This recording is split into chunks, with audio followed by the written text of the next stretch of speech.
দুহাত তুলে করলে দোয়া, আছে যত চাওয়া পাওয়া, কবুল করে প্রভু রহমান।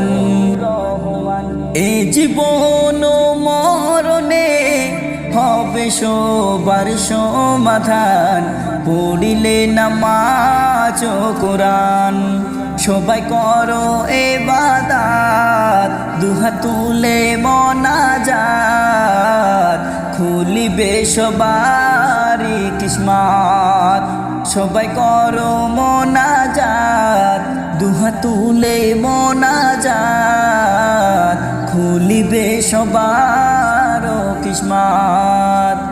দুহাত তুলে করলে দোয়া, আছে যত চাওয়া পাওয়া, কবুল করে প্রভু রহমান।